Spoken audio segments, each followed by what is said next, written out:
We just might need to add that throw at the end of the game there to that highlight package we got at the beginning of that intro. What's up, guys? Garrett here, Craig here.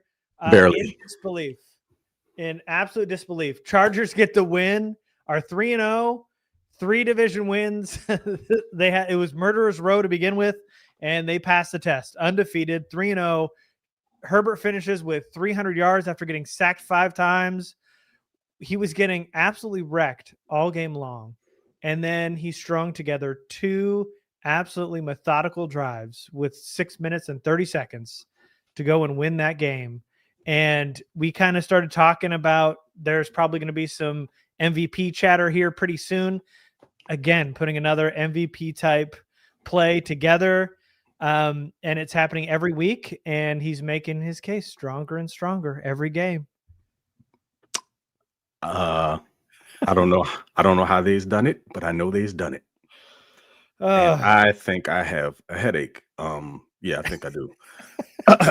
Anyway, so yeah, all that being said, Justin Patrick of House Herbert, first of his name, Boy Toy of Madison Beer, you sir are ridiculous.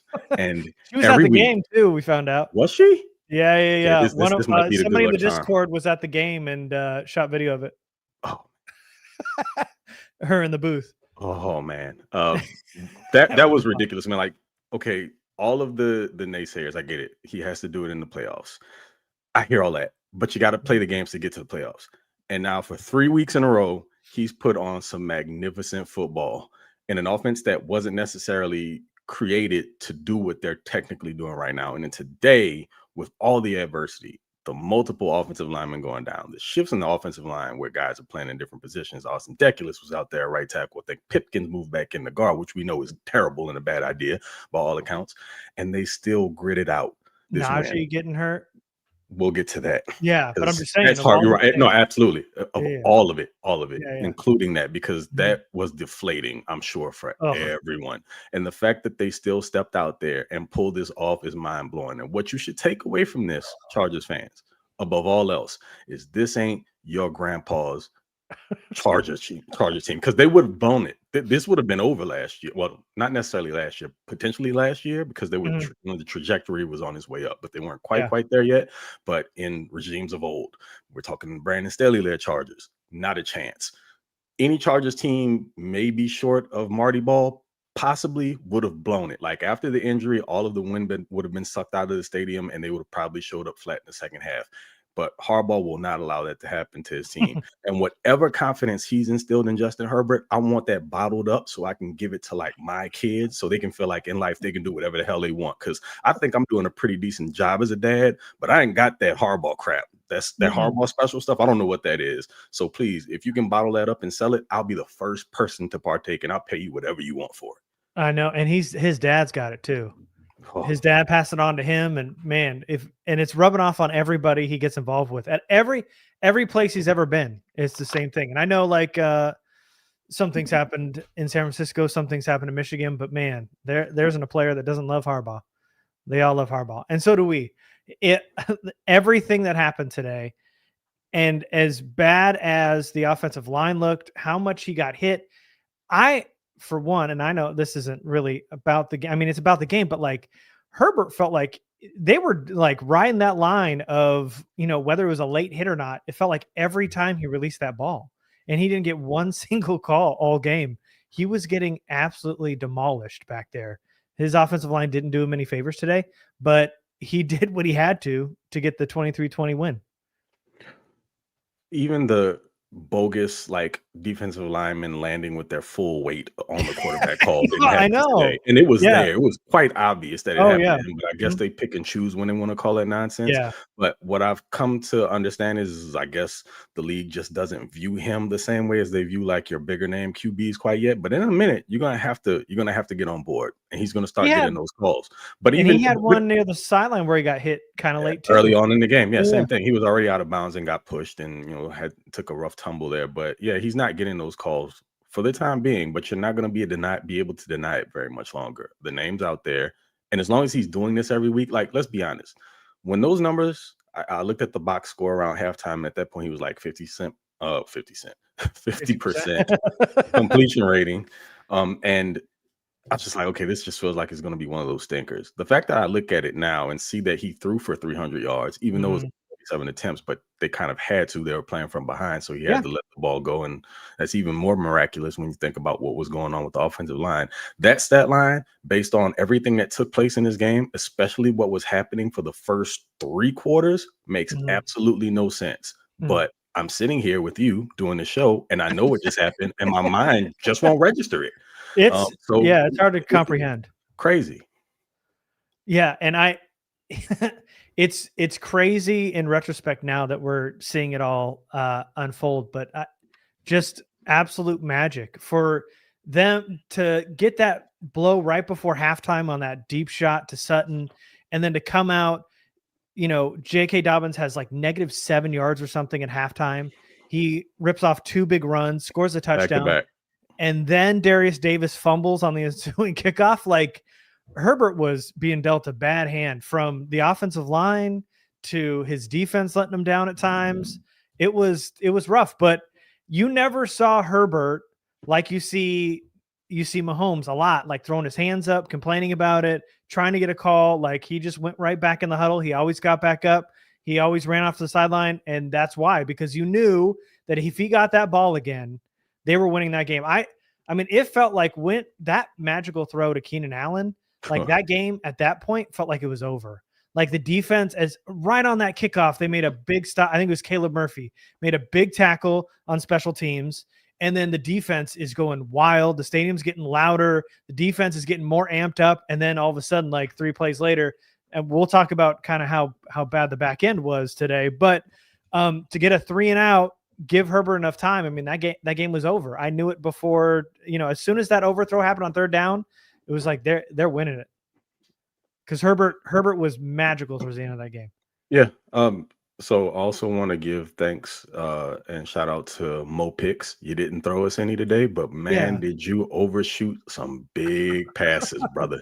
And what makes me feel even better about this, because I don't dislike Bo Nix as much as I dislike Sean Payton. And that smug bastard was on the sideline around halftime looking like he was the smartest individual on God's green earth. And the funny part about it is that I'm gonna give him credit. He was dropping his nuts on some of those short 4th down conversion calls, because the Chargers were either playing the sticks or playing underneath, just expecting them to go for the easy conversion or the short yardage to try to convert that way. And they were going up top on them almost every single time, or play action pass to suck the defense in or second level in to create some opportunities deep, which happened later on in the game. But the Chargers still held it to 3, thankfully.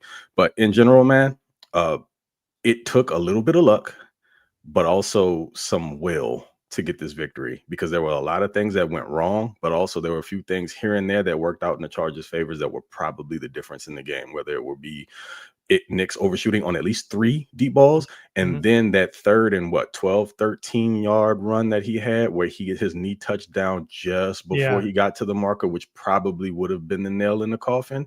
But the fact that didn't happen, I mean, I'm not going to say sorry. Sometimes it's better to be lucky than good. And today the Chargers were a lot of lucky, and Justin Herbert late, Amari and Hampton late, the team as a whole late was very good, and we are not accustomed to that as Chargers fans. No, and every drive up into those last 2 drives, that O-line was very leaky, and then all of a sudden, when they needed to hold strong, Herbert had time, and there were some rush throws, granted, but still, Herbert had enough time. He didn't get sacked. He was able to get the throws off, and man, some of those throws today, I mean, there was, and it wasn't just one guy today.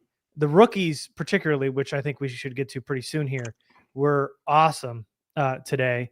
But just to be able to navigate with everything like we've talked about, like the adversity that he had throughout the game today, and for Herbert to just put the team on his back and go out there and win that game, I mean, that just speaks volumes. And, we talked about how like that slide on that 3rd down to get the 1st down is kind of like, when you start to get that MVP chatter, it's like, you have some of those like highlight reel type plays that help seal games, especially big games. You had that one against KC. Now you've got this one here today with that big throw to Keenan. I mean, we're going to see that highlight all over Twitter for the next 24 hours.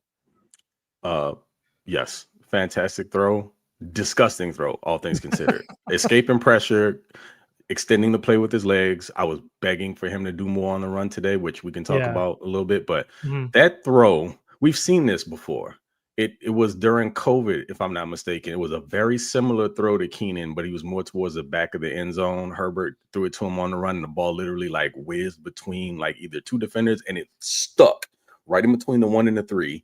And I mean, I don't think the stakes were nearly as high, but this is a thing between the two of them. In general, when we're looking at everything that they were able to put on display from an offensive standpoint, like we saw the big throws, the fact that they were coming up late, but you alluded to it. The rookies definitely took a huge step. Some guys grew up today. And we can talk about Amari in Hampton and how much he had to grow up after the Naji Harris injury and the way that he just came into form late, whether it was on the ground because he was getting some really rough runs. The kid takes a lot of shots. He's got some heart and he's tough. Like he takes some shots to the head. He's always getting tattooed by like 2 or 3 guys. A lot of times it feels like when he gets the ball, there's almost instant penetration and there are 2 or 3 guys on him. Naji was having much better luck. It's probably some X's and O's stuff to look at later on in film, but he just never lamented, man. Like every touch, he was doing his best to make sure it wasn't for negative yardage, but if it was, he would follow it up with something tremendous, like that pass into the flats for, I think it was maybe like 15, 16 yards, maybe even longer, whatever that play was that got them almost into the red zone. When he leaks out into the flat, Herbert finds him pretty quick, and then he's able to get upfield.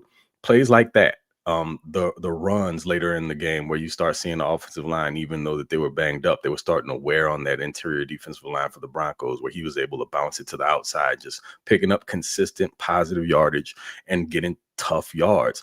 And when you suddenly become the guy, like you're the guy, and this is your first year, you're either going to wither under the pressure or you're going to step up. And he absolutely manned up. So I want to for sure say big time salute to Amari and Hampton. And there's some other guys that I'm sure we'll get to here in a bit.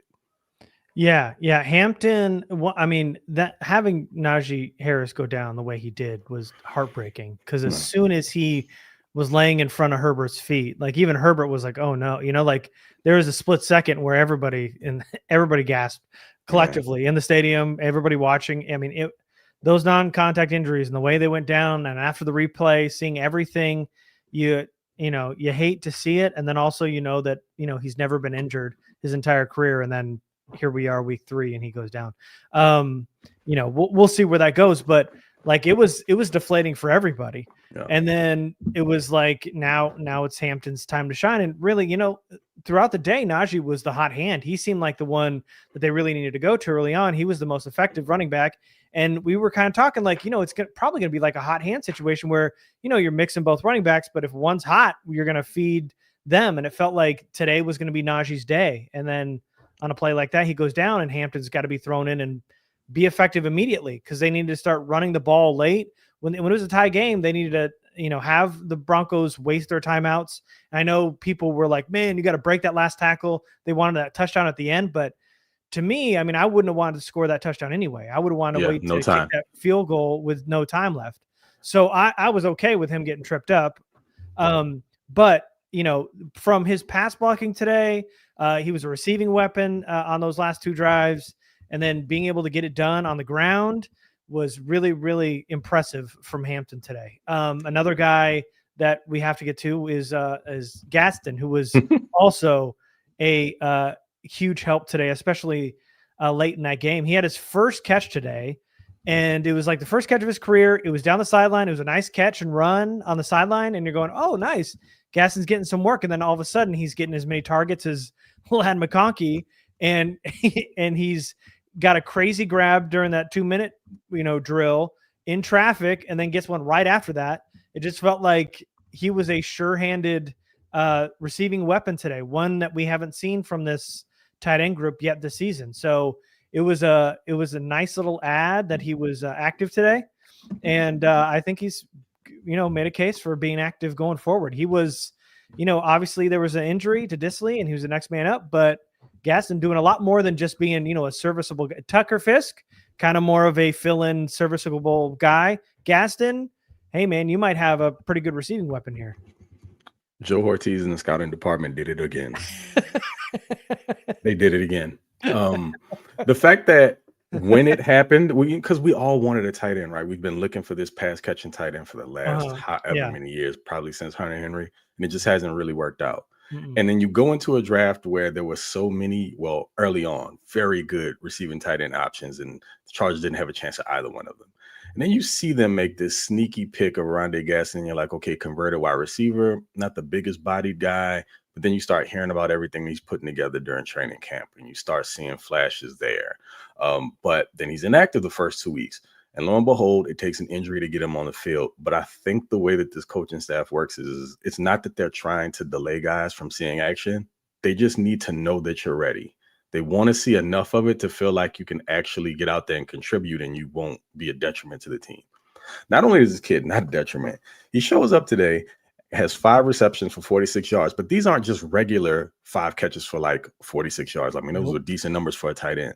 Almost every one of these catches, specifically 3 of them, were all vital.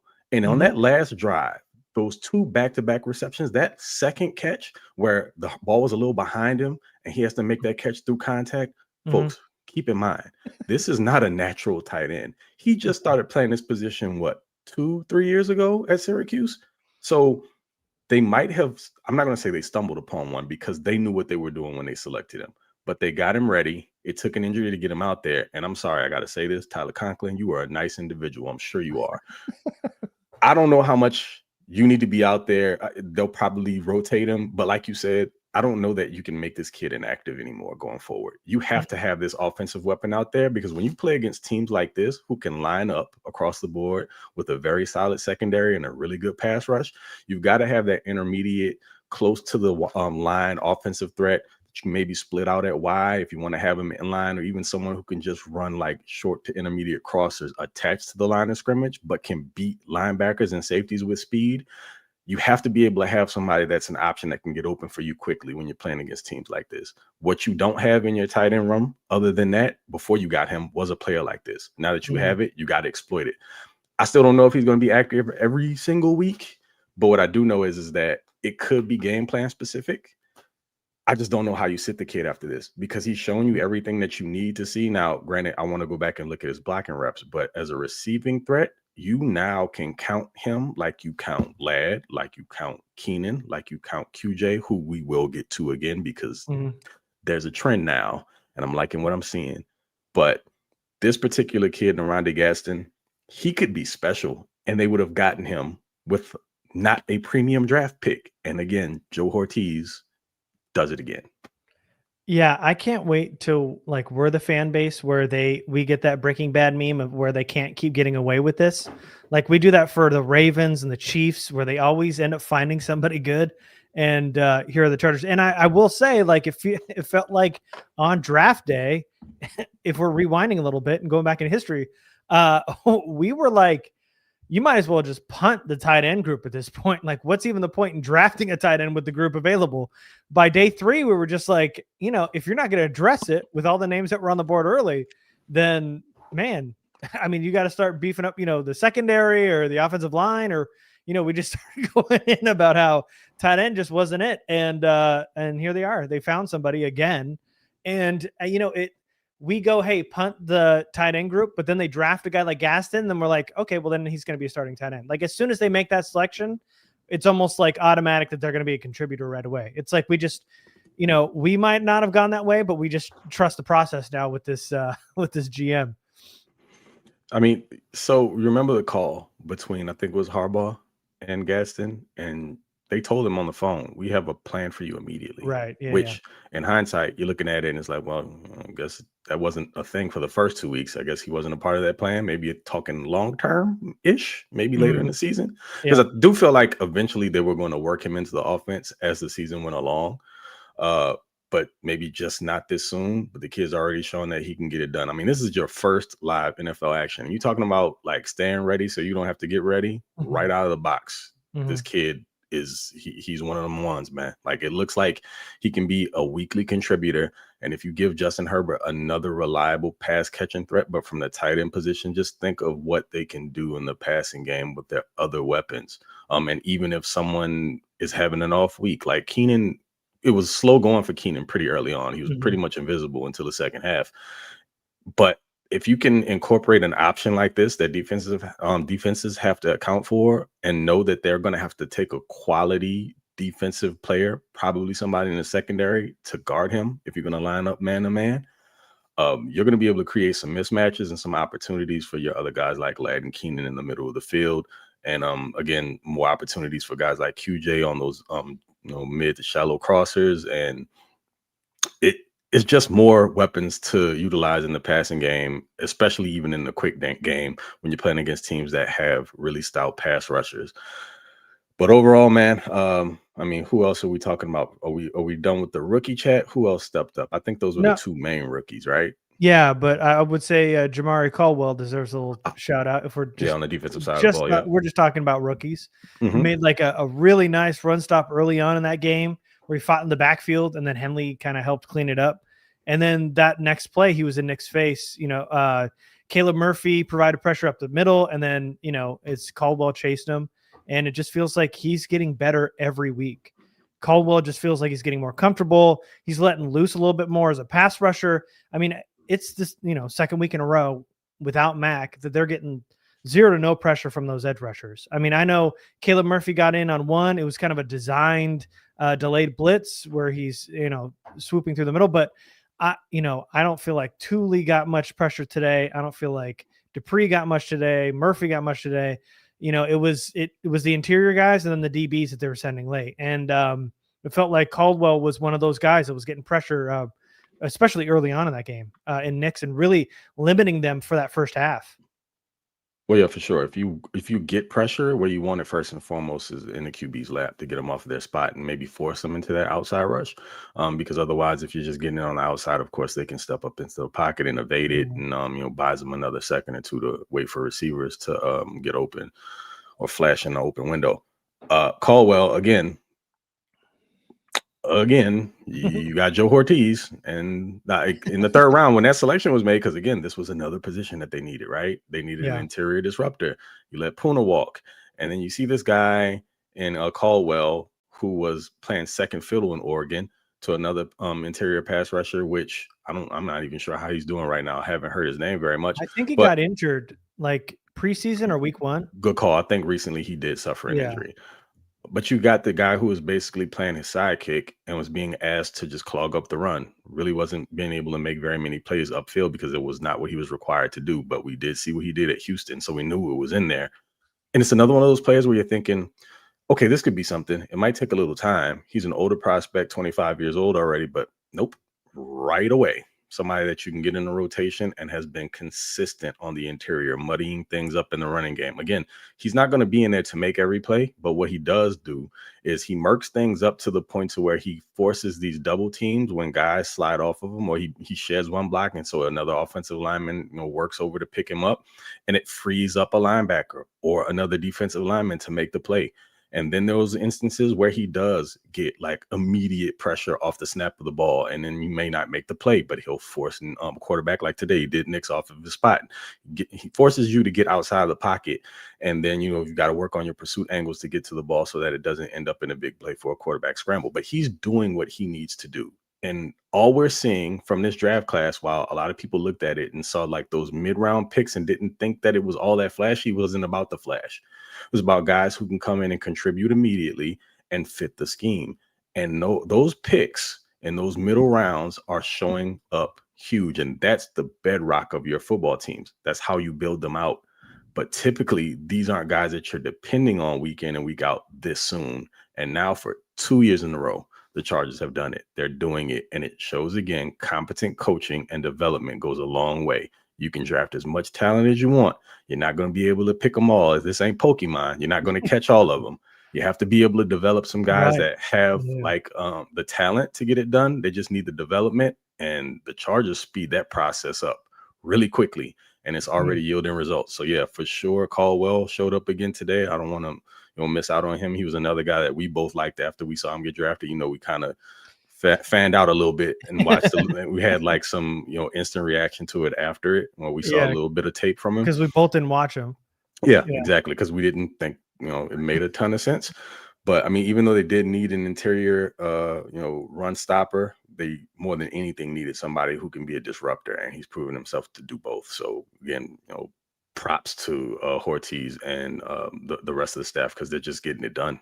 Yeah, and so Derek Harmon played his first game today. He ended up getting a sack with 2 tackles.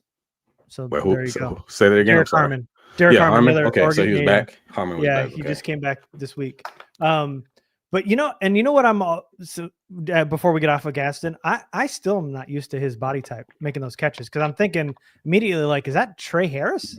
Like you think it's some kind of receiver. It's not Keenan or Ladd, it's not QJ, and you're like, is that man? Trey Harris is getting a lot of targets, and we're like, oh man, wait a minute, that's Gaston. That's the tight end and the wide receiver body.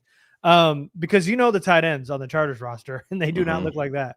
No. But I'm happy to see him thrive today, especially late in that game, man.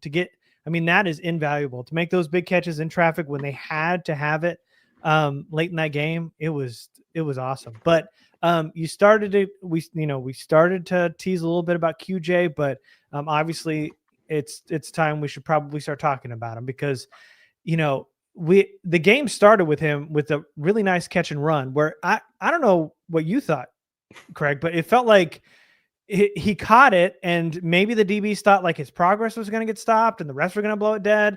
And then he just like turned up field and had a big gainer.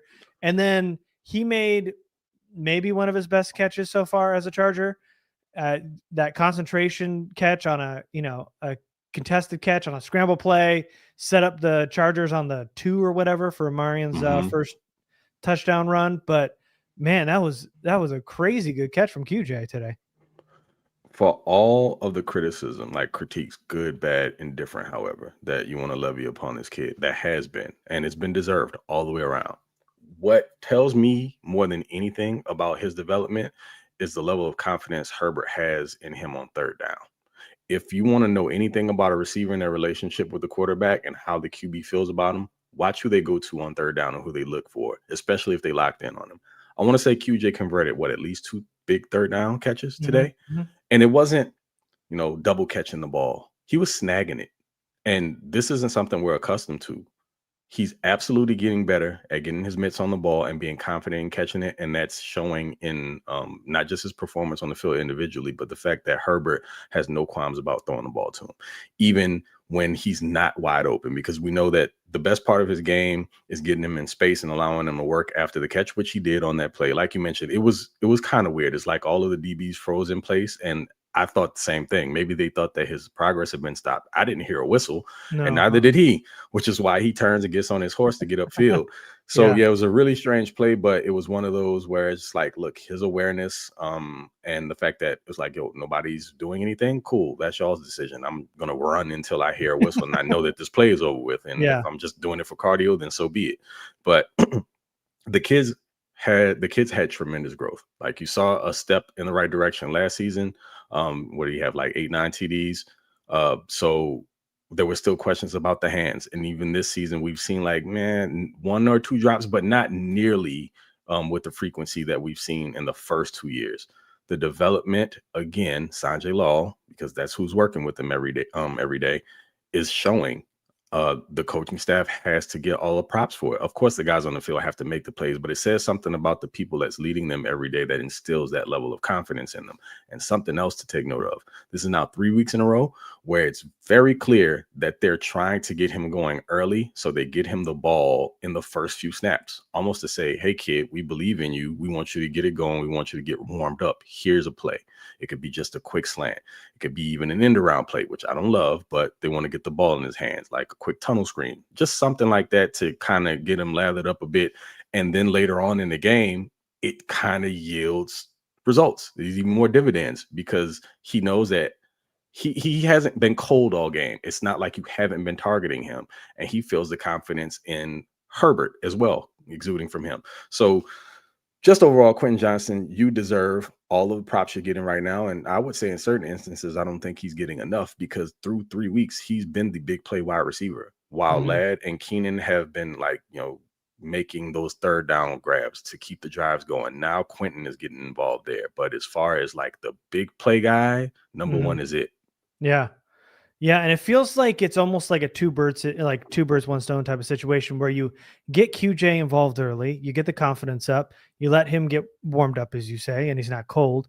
But then at that point, now defenses are now focused on one, which then opens it up for Keenan and Ladd towards the middle and late of that game. And then eventually, when they start to shift their focus back to Keenan and Ladd, now QJ's, getting those shots deep and getting open later. So it feels like not only are you helping out QJ by getting his confidence up early, but then you're also, bringing attention to QJ, which now defenses have to account for. And then that opens up everything underneath for guys like Ladd and Keenan. And so it feels like that's been the game plan the last couple of weeks, and it's worked out pretty well, at least, well, maybe even the first 3 weeks. But particularly last week, it felt like they were trying to force feed QJ early, and they kept throwing the ball to him even when he wasn't open, and he was double covered, and they were trying to do a jump ball down the sideline at times. And then, they broke one open late on a deep pass to QJ. But now, again, they're doing it again where they're getting QJ some early looks. And then Keenan and Ladd were able to eat early on in that game. And then we saw a late catch from QJ on that great concentration catch late. So, it just feels like not only are you helping out QJ, but you're also helping out the receiving core in general as a whole.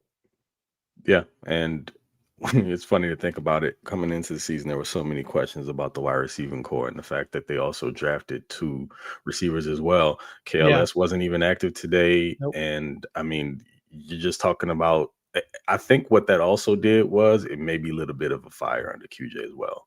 We know coming in year 1, he came out of rookie mini camp saying that he was going to be a starting wide receiver. And it felt like there was this level of entitlement there.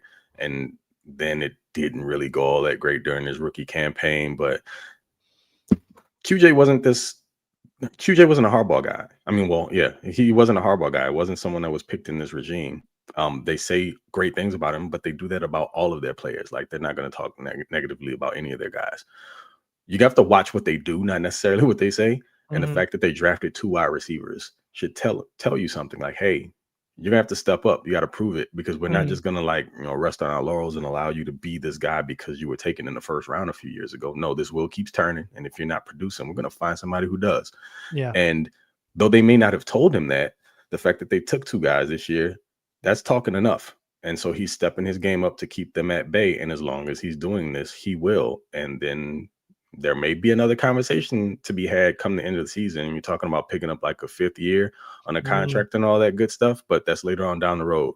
For the here and now, Quinton Johnston deserves a ton of praise, because it's not just about, making those deep catches and big plays. He's doing some of the dirty work on the inside as well. And that's not necessarily something that was a part of his game. If he continues to develop there and becomes more of a 3-level threat, and then somebody Herbert can also count on to be a guy that has sticky hands on 3rd down to keep the offense on schedule and moving the ball, then, more power to him. And he's going to continue to get praise on this end as long as he's doing what he should. If he screws the pooch again, then we'll criticize him for that as well. Just know that we're going to stay fair and balanced about it regardless.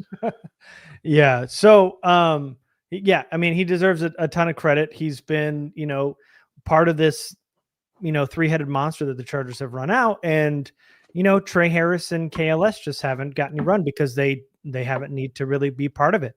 Ladd and Keenan and QJ have obviously held on to that group, and they've been awesome so far. And it still brings a smile to my face to see Keenan just still ball out even in this year, 2025. In the year of our Lord. Yeah, absolutely. He's doing great. So before we go to defense and all that, I think maybe as a whole, the offensive line, because we saw, it started early. Like, Pipkins got blown up in that first drive. Becton got blown up in that first drive. Like, it was the first snap, and Becton, his dude's in Hampton's lap, and it was a 3-yard loss. And then Pipkins gets put on his butt on like the last play of that drive. And they're in the red zone, and Herbert gets his arm hit, and they have to settle for a field goal. But this is a really, really good defensive front and a really good defense as a whole. So you expected it wasn't going to go as smooth as it did week 1 and week 2, but this was just a terrible showing. Becton with a head injury is a little scary because his timeline is going to be pretty foggy from here on out. Pipkins, I mean, was in and out. So I think was it a knee that he went out with early on? I don't remember what the early injury was, but then he got poked in the eye later and then went out. I don't remember what the initial injury was. So the eye poke hopefully isn't too serious, but yeah, I mean, and Joe Alt got beat today. It was just it was a rough showing for this offensive line. And by the way, Scott Matlock should not be blocking any edge rusher one-on-one for the rest of his life or my life. I mean, let him do it when I'm dead. I don't want to see that ever again. That was crazy. And I don't even know why. I liked using him as a chipper. That was cool early, but to use him one-on-one on an island, I mean, that was ridiculous. I don't know. That's a play that's got to be done with. You tried it, and Roman can scrap it because that was terrible. Well, along with the end around plays, you can go away with those as well. Yep. But and they didn't run it, so maybe it is done. No, they did it once. I want to say, to Darius Davis again. I think it got 1 or 2 yards maybe this time around. I think they ran it one time. That's right. They totally did. Yeah. Yeah, no, right. He won't burn the play, Greg. Come on, dude. It's time. It's not a thing. I get that you keep trying to make it happen, but it's not going down. As far as Scott Matlock, just the really bad idea to put him in motion to try to block a guy like Nick Bonito, who is a freakish edge rusher. Yep, he beat Joe Alt. I'm not shocked that he got Alt at least once, because just dealing with that type of speed for as many offensive snaps as the Chargers played, as many dropbacks as they had, it was bound to happen at least once. I'm not sure how much pressure came from that side in general, but I feel like Alt had a relatively decent day again. There were some instances where it's like Bonito just had a bead on the snap count, and he was getting off like a tick or two earlier than Alt could get back into his pass set, and he's just running a hoop super tight, getting around him and getting to Herbert, or at least putting Alt on his horse to where he gets into his kick slide and really, really have to get back as quickly as possible just to keep him as wide as he could. But Scott Matlock, I'm kind of wondering, like in the run game, if you're a 290-pound fullback, right, you should be able to gain leverage just in between in between the tackles. Like I see him do some decent blocking, like in the C gaps, things like that. But when you're talking about like A and B gap stuff, he seems to get stonewalled, and I don't really understand it. Like for someone who's toting that type of weight around against linebackers, that shouldn't really be a thing. And I would say he's kind of sort of responsible for a few of those instances on like play action plays where they are like maybe in 22 and he's heading up like he's lead blocking and he just gets demolished, and then it's instant pressure on Herbert on the interior. I don't know if we can keep making excuses for him. Like, it's cool that you play offense and defense, dude, and that you get to wear the gray jersey to practice and all that, but production has to mean something. Now, I don't watch every single Scott Matlock snap, and maybe I need to see if there's a justification for keeping him active.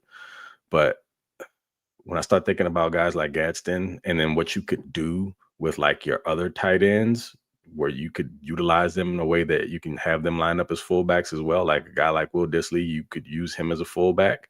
I'm starting to wonder where the value actually lies for him. But this isn't a Debbie Downer conversation. So, Scott, you're going to get a pass for the rest of the day, dog. But the second, like, there's a bad game and the Chargers have an L, you might be a target. You might be number one on the list, to be completely honest. But today, I'm going to let you breathe a little bit. I know that people are waiting for the day that he costs the Chargers a game.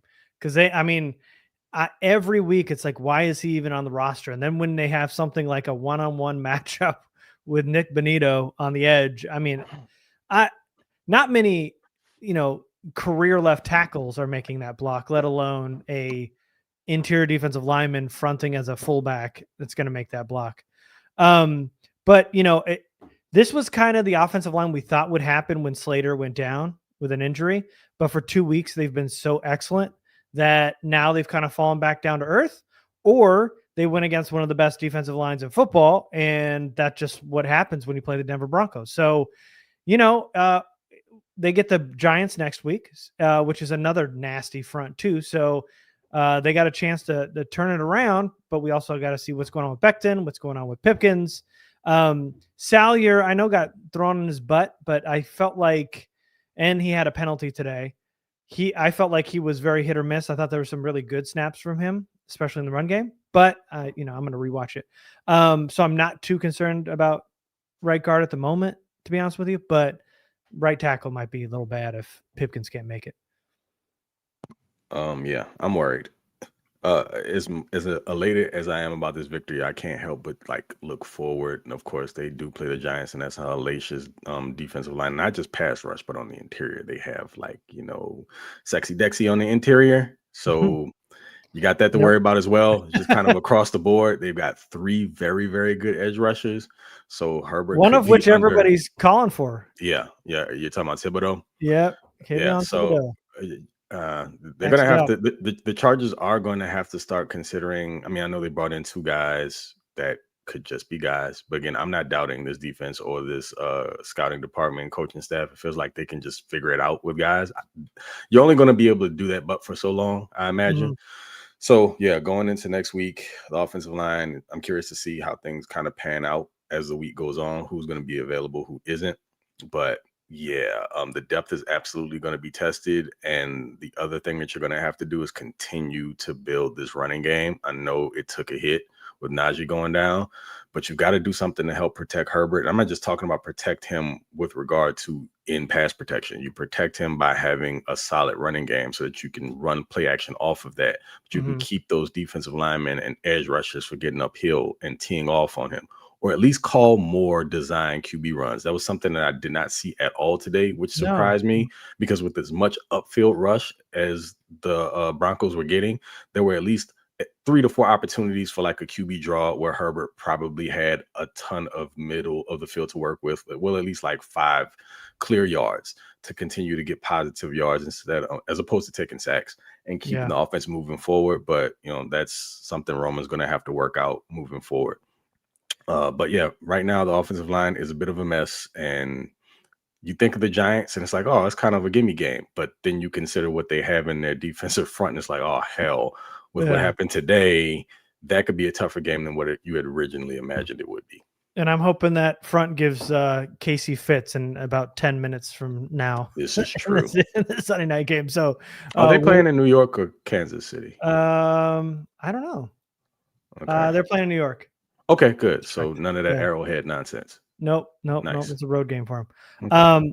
Okay. So obviously something they need to fix. It did feel like, throughout the game, they kind of stuck to a pretty nice plan, especially when Naji was healthy, where they were running and kind of taking away from that pass rush early, and they're getting the ball out quickly at times, and then it kind of stalled a little bit. And then in the fourth quarter, I mean, that rhythm was on, man. You could not stop those 2 drives. It just felt like Herbert was ready to put the Chargers on his back and just win. And you love it's beautiful to see from Herbert. Just that magic this season so far. And then another dude who feels like, another guy who's just going to carry this defense is Derwin James. He did it last week. He's doing it again. He led the team in tackles. He had 4 tackles for a loss today, including 1 sack, which was nothing but just an effort sack, where he's just working back to Nix, who's sitting in the pocket, fighting, an offensive lineman to get to Bo Nix and then bringing him down. He was a monster today. He was everywhere. His energy is infectious. You can see everybody feeding off of it. And, as soon as Khalil Mack went down, it feels like Derwin's just like, I got us. And he's done it for 2 weeks straight now. And he is the wheel in this, this Jesse Minter cog a cog in this Jesse Minter wheel, that just seems to be making plays when they need to make plays. Again, I know, there were a lot of open plays late that Nix overthrew, and he might be the guy that gets the game ball for the Chargers today. But for the most part, I mean, they had Denver absolutely locked down. They were in hell for almost entirely 2 quarters, except for that last play. And they were doing an unbelievable job. We saw Benjamin St. Juste look like Brandon Browner and come out and make a pass deflection on a 3rd down and then force a punt. We're seeing, we're not feeling any ill will again. The Poona Ford's not part of this defense because they're doing just fine with the dubs up front. Hand had another nice game today. Tier Tart had a big boy tackle for a loss on J.K. Dobbins, where he he was coming out of his shoes. He was celebrating so much. Also tipped a pass again today. We talked about Jamari Caldwell, but this defense as a whole is starting to come together, getting a little bit more confident. They obviously have some real issues on the back end. And I would say that one primarily your number one ranked safety on PFF trademarked Alohi Gilman single-handedly made this a game at halftime. But they're going to have to clean that up on the back end. And I'm hoping when Elijah Molden comes back, that's going to help a little bit. But for now, and I'm not sure why Mickens is getting a little bit more run, and he might starting next week. But that again, Derwin James, just the highlight of this defense. Even when we saw kind of an average game from Deion Henley, who's been like on a Pro Bowl level for the first 2 weeks, had a flu game last week, wasn't feeling good again today. Just kind of had a average game, I would say. He was fine. He wasn't, he didn't cost anybody anything, but when some guys couldn't step up, we saw Tony Jefferson come in and step up. We saw St. Juice make a big play. We've seen guys come up and I feel like I'm hitting on every defender here, but and I'll let you get a word in here, Craig. But man, Tarheep Still again being left on an island, being able to make those open field tackles. He did it on J.K. Dobbins on their first drive, where he's going around the edge. He's one-on-one, and he doesn't make that tackle. It's a first down. And then again in the third quarter, where he makes a huge third down tackle and all by himself, forced a punt. If I think it was Mims turns that corner, that's a first and then some. Yeah. So for him to get that and force a punt, Still's been one of the best tackling DBs on this team with Derwin James. Piggybacking off of the Still comment, because we cannot let this go without the proper context. So you mentioned it. The open field tackling is tremendous. It's grown by leaps and bounds year over year. The Maryland tape showed that he could do it, and he was really about getting gritty in the run game. Particularly, he was more of a slot then, kind of like a hybrid slot safety. But now that he's playing outside, it's interesting to see how many times he's on an island and has to make these tackles. But that one on third down was huge because he split two defenders to do it. Yep. And like you mentioned, if he doesn't make that tackle, it's not just a first down, but it would have been a huge gain, potentially a touchdown. Who knows? But it would have gone far beyond just a first down. It's plays like this for the first 3 weeks that show you just how much growth he's had since last year, but also the fact that the Chargers, again, in the 5th round, got somebody that can step up and is a huge contributor, not just a guy, but a standout on the defense. You don't see Tarheep Still getting beat that often in coverage either. Like, I think I saw him give up. I saw one catch to Quinton Johnston where it looked like he was playing like off zone and he had to come up and make a stop, and Cortland ran like it was either a curl or an out. I don't remember what the play was, but Cortland got a first down on that play. It was one rep. For the rest of the game, I didn't really see him get beat at all. Steve Klingscale, I made this joke before, and I said that we might need to see if the dude can walk on water, if he can turn Benjamin St. Juice into a respectable cornerback.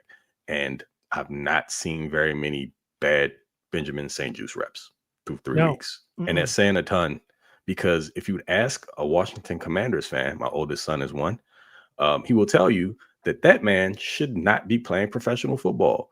Maybe a Starbucks barista, something like that. But then, the joke was that he probably dropped the coffee because he can't catch interceptions too. It's like a bunch of stuff that people get off on Benjamin St. Juice, I being one of them as well, because I just thought the dude was bad. And for the time being, in that DB room, there's a standard, and Steve Klingscale is holding them to it, and he's performing quite admirably to this point. There was no Cam Hart today. You didn't really miss him. Now, the reason why Alohi's out there is because for some reason they have a ton of confidence in him, and as long as he's playing in the box, he's fine. But when you ask him to do anything in the deep third, cooked. And the shame that almost every big play associated with anything that's happened through the first 3 weeks is with Alohi Gilman in either trail position or in the general vicinity of where the play happens, looking at it happen. And I like Alohi. When he's on, he's really on. He's had some really, really good games, but it's too hot and cold. And generally, when big plays happen, they happen against him. And it's not just big plays for chunk yardage. It's big plays for touchdowns. And the middle 8 today, is where the Chargers almost lost that game. Like, to be in a position to go into half up 10-0 and instead giving up a 52-yard touchdown where Alohi looks lost in coverage. I think somebody said that St. Juste was a part of that. I don't remember seeing St. Juste in that play. It looked like something that went to the middle of the field. I don't know if that was something that was supposed to be passed off, but to me, it looked like Alohi might have been a touch out of position, but he couldn't even find the ball when it was in the air, which was super concerning. You give up those 7 points. You come back after halftime, and then J.K. Dobbins, I don't know who he channeled, Walter Payton, Barry Sanders, like all of them for 2 plays in a row to get them back on the board. And now you're looking at a complete momentum swing. But we're talking about just the defensive backs in general right now. There seems to be one weak link. And the problem is he plays the position that you can't have that at because they're the last line of defense. So Alohi Gilman on an island scares the hell out of me every time it happens. And they might have to start thinking about some alternatives. I don't know if you maybe want to swap him and have him play a little bit more strong safety. I know like they change responsibilities just kind of based on where the strength of the play is. So sometimes he'll be playing underneath, sometimes he'll be playing deep. But if you can keep him out of the deep third, I would ask that you do that as often as humanly possible, or you're going to get more results like this. And it'll probably be at the like most inopportune times. So you don't want to risk it. That's where they loved him last season, was near the line of scrimmage. So I'm hoping that when Elijah Molden returns, that, you know, Gilman's playing a little bit out of position, that once Molden comes back, he'll get the deep third. And he was so good at that when they had him. So hopefully he's close to returning. I just got a notification that they confirmed that Naji Harris's injury was an Achilles injury. Harbaugh confirmed it today. We all saw the replay, so that's not a surprise. So for all of you watching, which is a lot of you today, thank you for joining. Make sure you sub while you're here, and do all the things, right, Craig?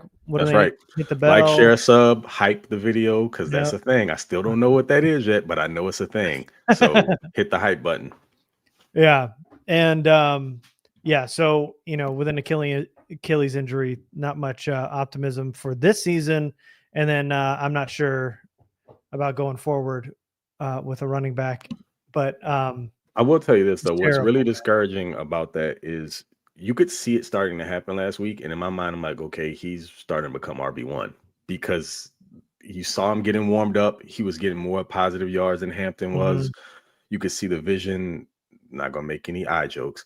You could see him being able to work in between the line of scrimmage, well, between the tackles, picking the right holes when he saw a small crease, just getting north and south and creating that additional yardage after contact. Naji just has a really good feel as a running back with regards, again, to pressing the hole, getting upfield for positive yards and yards after contact. And then today it looked like, okay, we figured out that we can't drop Justin Herbert back on 5 to 7 step drops, which, hello, you probably should have known that before the game started. With the hellacious defensive front the Broncos had. It was always a bad idea to me to, you know, have Herbert doing that 15 to 20 plus times in a game. I think you were asking for trouble. So I just assumed that there would be more of a focus on the running game. And you could see him starting to get going. They flipped the switch. They started to lean more into it. And right as they were getting it going and right as he was warming up, the injury happens. So now, you know, again, we don't know what that looks like for him moving forward. It was a 1-year prove it deal. It's going to take a while to recover from that injury. And then, you know, what happens? Because now the Naji Harris experience, which some things just feel like they aren't meant to happen. The dude's never missed an NFL game. He signs with the Chargers in less than 6 months, almost blows his eye out of the socket in a freak 4th of July accident. Then finally gets on the field. Like, he dodges that bullet, then gets on the field and has a non-contact injury that's going to keep him out for the remainder of the season. Like, you cannot make this stuff up. This is vintage Chargers crap. And I wonder what that means for the offense going forward. They're going to have to probably bring someone else in, or maybe they bring Kamani Vidal up. But I feel like this does hurt your running game because you couldn't get the ball rolling in the first 2 weeks. It looked like you were trending towards it today. Now, who do you insert to help Hampton? Because kid's still a rookie. You can't put all of that on his back right now. Yeah. Though with that, you know, the load they put him on today, I mean, he performed pretty well. So, yes, you know, they're going to have to do something. And it feels like they're probably just going to promote Kamani Vidal and move him up, have Haskins. The chat wants Rocket Sanders. I watched the Browns game today. He didn't have a single snap today. Was he as active? a running back? I don't know. I just know it was Quinton Johnston is back. Right. It was Judkins and Sampson today. Mm-hmm. So, and that game was close all game long. By the way, Cleveland snuck out a victory, which was crazy. But I mean, the last time I checked, he was inactive, is what the chat's saying. He had like 3 yards on 3 rushes and a touchdown. Like he had a 1-yard touchdown week 1, and everybody freaked out, all the Charger fans.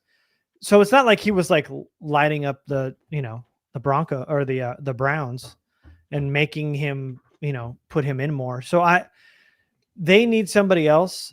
I am not making a trade for Rocket Sanders as the chat wants to do. That seems crazy to me, but it does feel like they're going to have to do something. I know they'll probably promote Vidal for now, and then they're probably going to go and try out some running backs this week, is my thought. I have to keep in mind that not every player works in every scheme. Scheme actually matters. So, yeah, while Rocket performed very well in the preseason for the Chargers, you guys know I was a big advocate of Rocket Sanders.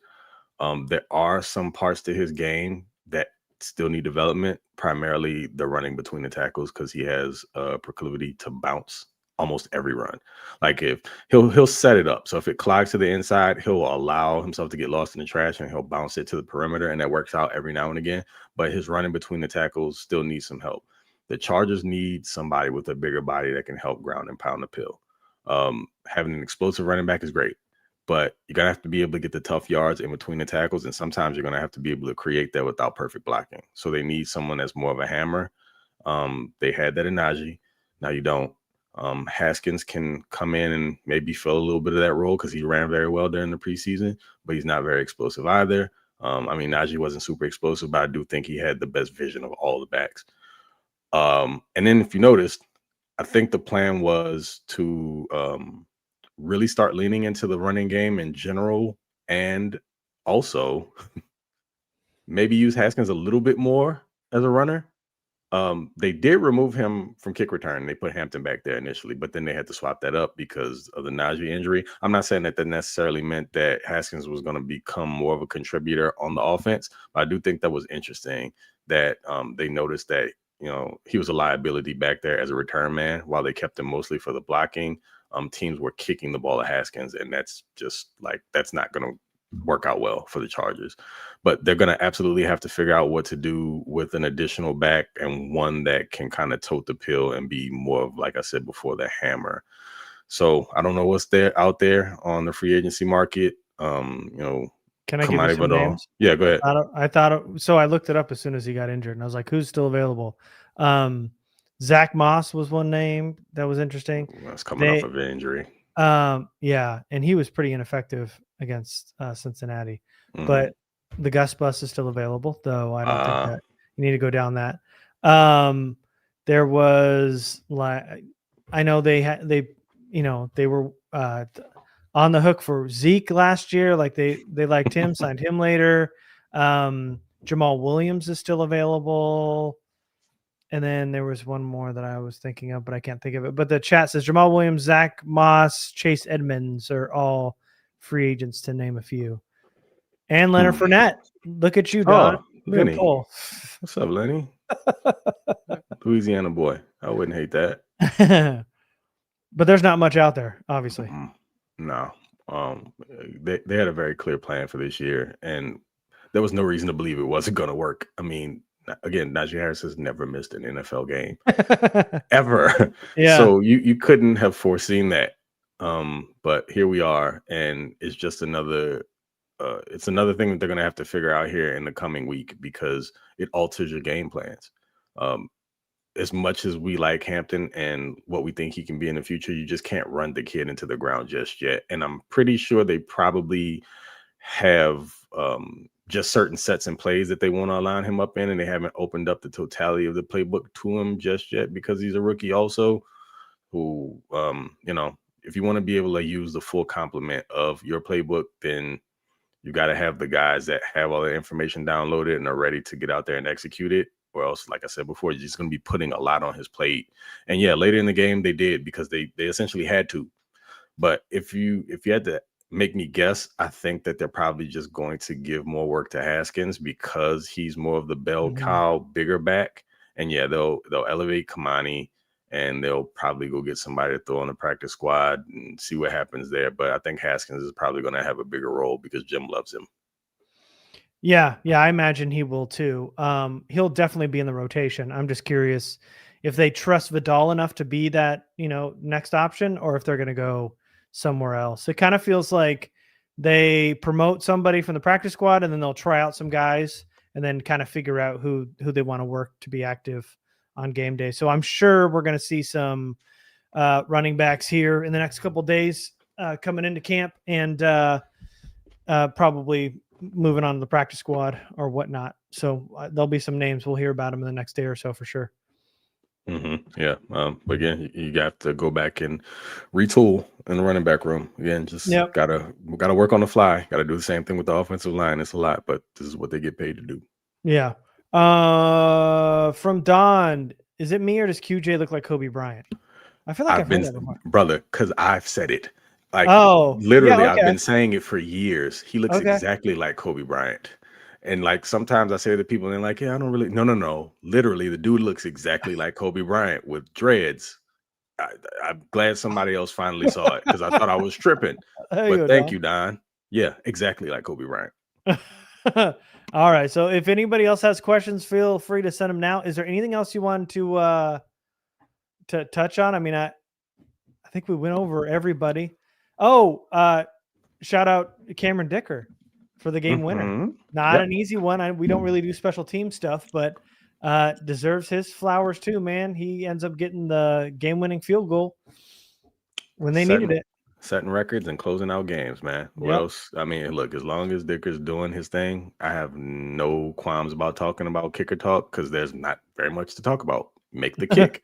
And he's done it. So, kudos to him because, walk-off field goals is a lot of pressure there, but, dude is nails. And they've had, how we feel as Chargers fans, like this kicker thing. And you look at guys who seem to leave the Chargers and go on to have success other places, but when they're with the Chargers, can't get right.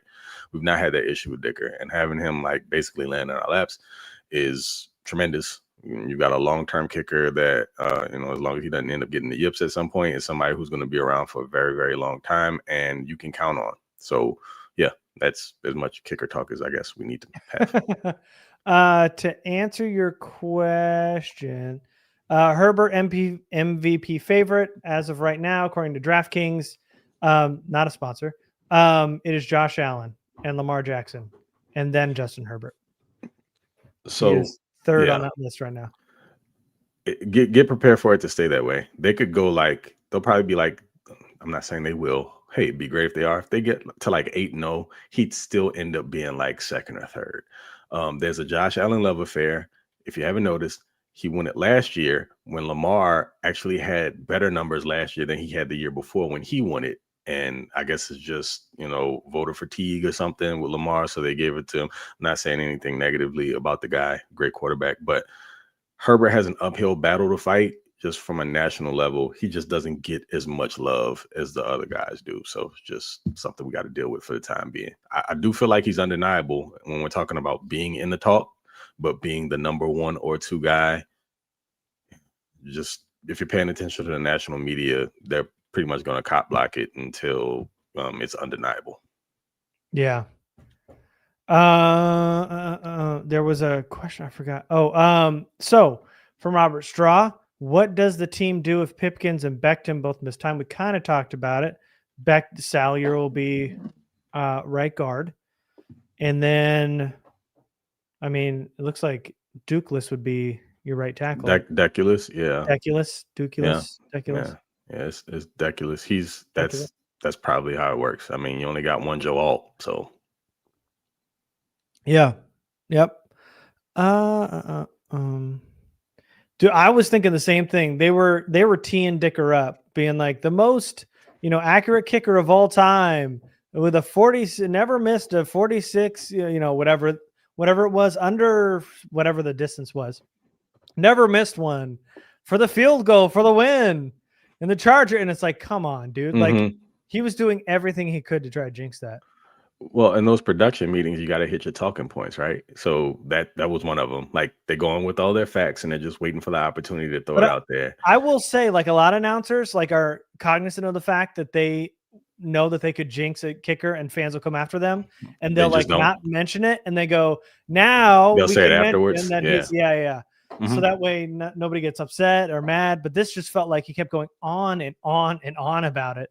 Like he was trying to throw everything at Dicker, and then he made it, so it didn't matter. I think I'm about to get to the point where I'm just going to start watching the games on mute because more often than not, the commentary is terrible. Hey, what do you think about us just going live during it? We talked about that before. Anyway, something that might be something we should explore. Maybe we just do it. Maybe we just go live and we talk, and that way everybody else can mute it and we can just talk. I don't know. Let us know if that's a good idea or not. Maybe it's not. Maybe you don't want to hear us for 3 hours. Should you see me have a nervous breakdown? That's gonna be terrible. Should we trade resources to solidify the line? We can't run effectively, and every time Herbert gets hit, I die a little inside. I do too, Emmett. Absolutely. I die a little inside. And man, all those late hits and linemen falling on Herbert. I mean, I'm cold in my breath every time. Yeah, man. He takes some of the worst hits. Here's the thing. Teams with good offensive linemen don't typically give them up because they're very hard to come by. And if you get one, you're going to have to give up a king's ransom for it. So I don't think they're going to leverage future picks on like a player because that's what ends up having to happen. If you're going to get a very good player, you're going to have to give up multiple picks and or players in order to make that happen. So I just don't see that happening. And again, that's just not a thing that happens in the NFL. Good offensive linemen are at a premium. So that's the type of price you have to pay in order to get one, which is why it doesn't happen that frequently. Yeah. I mean, it'd be great if they could, but with an organization that talks over and over and over about how important draft capital is, on top of how confident they are in almost every position group they have, even with injuries, they feel like they're deep no matter what, and somehow they pull it out every single time. I am not trading resources. I don't think they're trading resources. I don't think it happens. I would love to have a better offensive line, but that was the plan until Slater got injured. And then it just happened. There's nothing you can do about that. And so unless I was gonna say, unless you're Howie Roseman, and then teams are just lining up to give you their stuff. So we don't have that type of luck.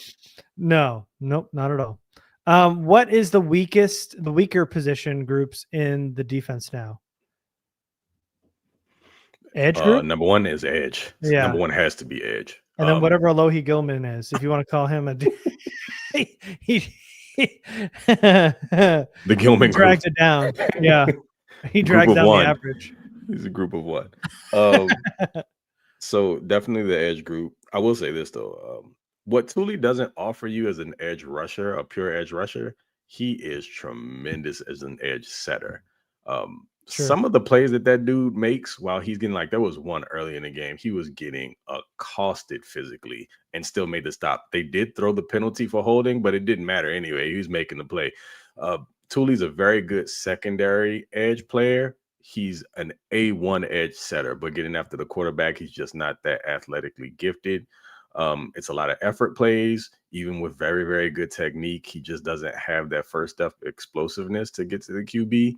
And then right now, you just have to say with the guys that they're throwing out there, edge is first and foremost the weakest position. So if they want to try to attack that, that'd be great. But I think they feel like they can make it work until Khalil gets back, because he's another freak who looks like his arm was completely bent in half. Yeah. He's on IR, and I would not be shocked if he's ready to come off after 4 games. So I think as long as they keep winning, that 3-0, if they get to 4-0 next week and they feel like they can ride this out until Khalil gets back, they will. But I still think they need to improve the edge room even with Khalil, because they don't have an explosive edge rusher. You drafted a guy. Did he play today? I don't think so.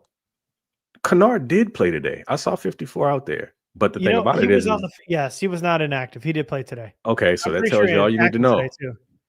Okay. Yeah. The fact that you didn't even realize he was out there tells you all you need to know.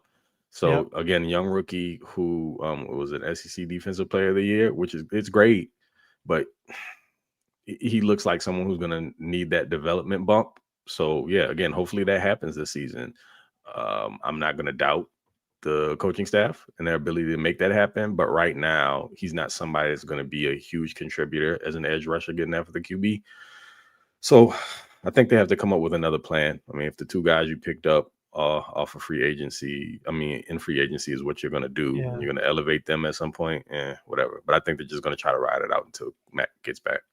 Yeah, I don't think they're going to end up going out and getting anybody. I think that ship has sailed because we said if Mac's only out for a month or two, they're probably going to just hold steady and then try to hope that they can squeak out some wins and they won't need it. But I think at some point we might be seeing some Rashad Weaver or some Clelin Ferrell if it still is not, if they just still can't get to the quarterback. I don't think you're sitting Dupree and Thule, but it just feels like everybody else is not effective enough. Caleb Murphy's great on special teams, and he did have a pressure today, but it just somebody off the edge has got to get to the quarterback. Somebody has to figure it out. You guys know I'm a Miami Hurricanes fan. The best defensive player in the country is Ruben Bain. I would give a kidney to have Ruben Bain be a Charger and be able to do the Bain voice every week. I've been working on it for a while too. So, oh, you have? Oh, okay. Yeah. And you don't want to give that to us now? Mm-mm. Okay. Not yet. It's not perfected. Okay. I want to, let's see. Can I screen share this? Hold on one second. I'm going to share something with you that I think is worth sharing. Let me get, and I'm glad everybody's here. Thanks for joining us. And this is why you're here. Look at this. Justin Herbert's 20-yard touchdown pass to Keenan Allen had a completion probability of 16.7%. Herbert's most improbable completion since week 8 of 2024. Herbert's speed was just under 13 miles per hour. Allen's separation, 0.6 yards. Unbelievable. Wait, how did they come up with this stat? I don't understand it. I don't, but what are the variables? I need to know. Well, look at where it's paused. There's your variables. You can see. But no, I have no idea. Because you'd have to have like a tracker, like a player tracker. You know what I mean? Like if you know how they do in soccer, like if they had like a player tracker inside of each player's uniform and they were able to, I don't know. Anyway, just getting the probability percentage there is that's wild to me. But completion probability of 16.7%. Man, that's awesome. I love that. All right. Stephen P, thanks for the donation. I would love a game cast from you guys. Okay. Appreciate it. Yep, Kyle Kennard did.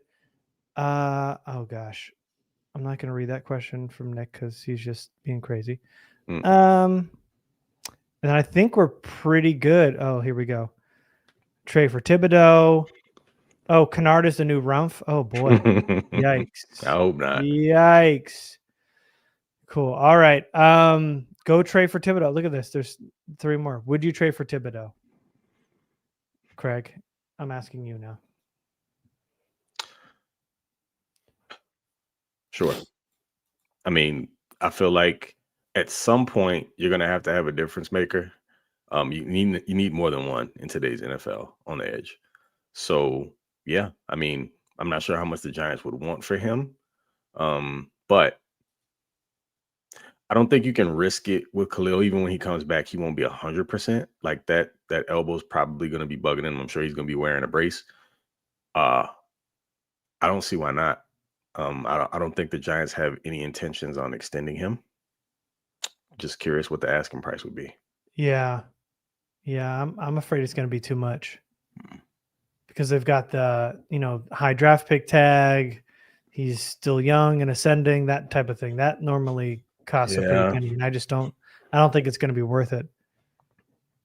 I also don't think they're going to be in a position to, well, then again, they find these guys somehow, some way. So who knows if they can get one in like the second round or late first next year. So I'm sure they have a plan, whether it's immediate or long term. But I wouldn't mind a player like Thibodeaux. But again, it's all about the asking price. Yeah. Minimum. Okay. I was looking to see. Oh, here we go. Maximum trade would be a 4th to 5th round pick. Where are you getting that from? Reddit. Really? Which is linked to a Bleacher Report article. It's just a hypothetical. Oh, okay. Like if they think that's his, it. Yeah, they think his value is a 4th to 5th round pick. Yeah, cool. If that's the case, then yeah. I mean, I know I don't make the decisions, but I'm doing it for Joe now. Like you can have that tomorrow. And they picked up his 5th year option. Huh. Oh, they did. Interesting. Huh. I didn't know that. I don't remember that. I didn't remember it either. I mean, yeah. Especially with the fact that you just drafted another edge rusher. Also, oh, dude, his value is all over the place. There's one article that says 3rd rounder. That's closer to. Yeah. I'm thinking it's either a 2 or 3. Being like the starting point.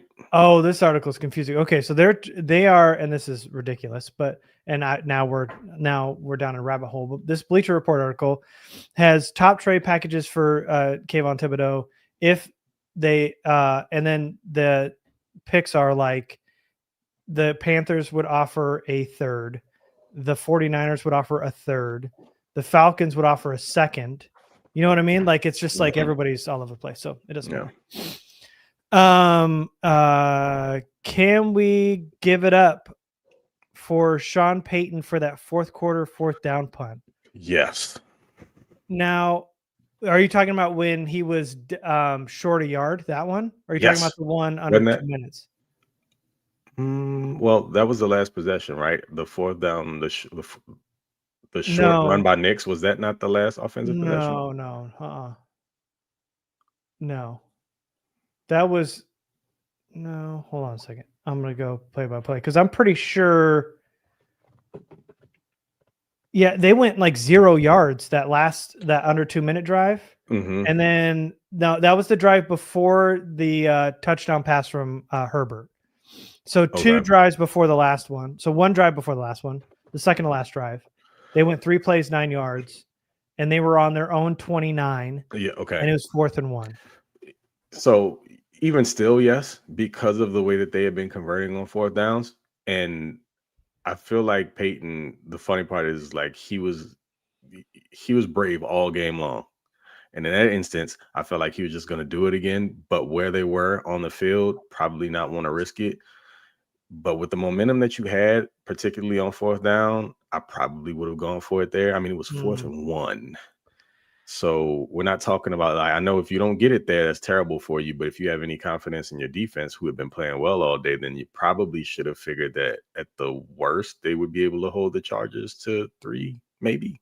They hadn't given up a second half touchdown, they said, all season long. I mean, it was 2 games, but still, I mean, it feels like you're too deep in your own zone. And as good as the Broncos defense had played up to that point, I think it's probably the right decision.